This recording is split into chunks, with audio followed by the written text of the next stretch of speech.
I got so much motherfucking design on right now. Break it down, bring it back, make it clap. I got 3 old thoughts, new block, where that day. Bitches on my line, and you know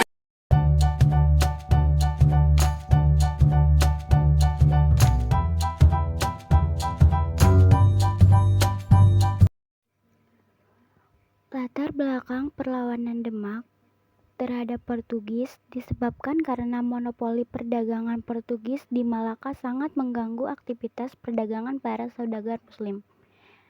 Akhirnya, kerajaan Demak beserta saudagar Muslim lainnya bersatu untuk melawan Portugis.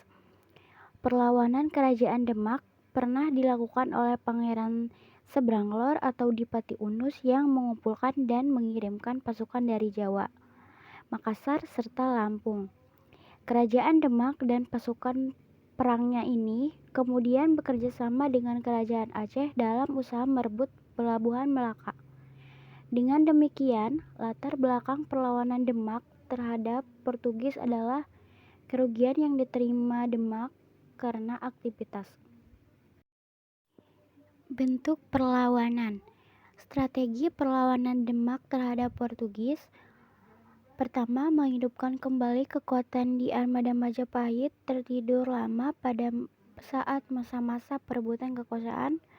2. Menghancurkan armada laut Portugis. 3. Menghimpun kekuatan-kekuatan Nusantara untuk membentuk armada gabungan dengan satu tujuan, mengusir Portugis dari Melaka. 3. Menaklukkan kerajaan Pajajaran oleh Fatahillah. Penaklukan ini disebabkan karena Pajajaran mengadakan perjanjian perdagangan dengan Portugis. Tokoh pentingnya ialah Pati Unus 1518 sampai 1521 Masehi.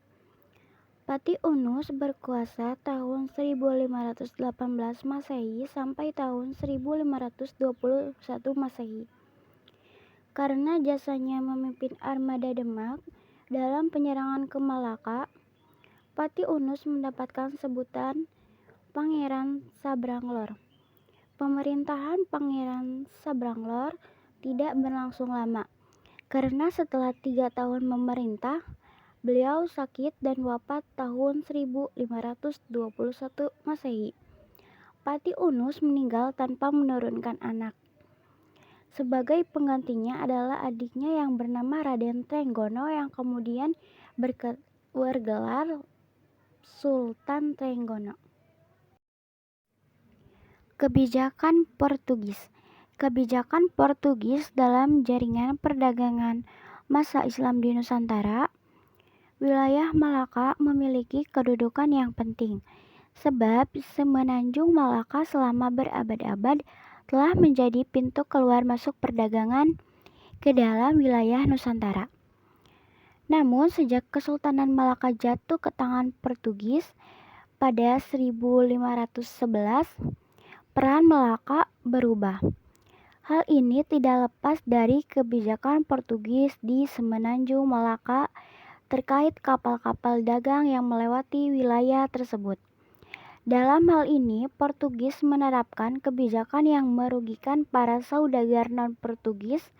Oleh sebab itu, perdagangan kerajaan Islam di Nusantara menjadi korban. Maka karena alasan tersebut, Pati Unus pada 1512 dan 1513 melakukan penyerangan terhadap Malaka yang dikuasai oleh Portugis. Dampak peperangan perlawanan kerajaan Demak terhadap Portugis ialah monopoli Portugis di Malaka membuat kekacauan sistem perdagangan di wilayah Asia karena tidak ada pelabuhan pusat transaksi komoditas. Di samping itu, Malaya tidak dapat lagi menjaga ketertiban dan keamanan jalur perdagangan di Selat Malaka. Kesimpulan, Kerajaan Demak pada masa pemerintahan Raden Patah lalu mengutus Pati Unus dan pasukan untuk melakukan penyerangan ke kota pelabuhan Malaka. Penyerangan ini bertujuan untuk mencegah penyerangan ke Demak dan membantu kembalinya kekuatan kerajaan Malaka. Penyerangan dilakukan 2 kali pada tahun 1513 dan 1521. Serangan ini mengalami kegagalan pada 1527. Tentara Demak di bawah pimpinan Fathahillah melancarkan serangan terhadap Portugis yang mulai menanamkan pengaruh dan menguasai jalur tempuh perjalanan di pelabuhan Sunda Kelapa. Perlawanan rakyat Demak terhadap Portugis di Sunda Kelapa dibantu oleh rakyat Cirebon dan Banten. Serangan ini berhasil mengusir Portugis dari Sunda Kelapa, namun Sunda Kelapa kemudian diubah jadi Jayakarta. Audio Jungle.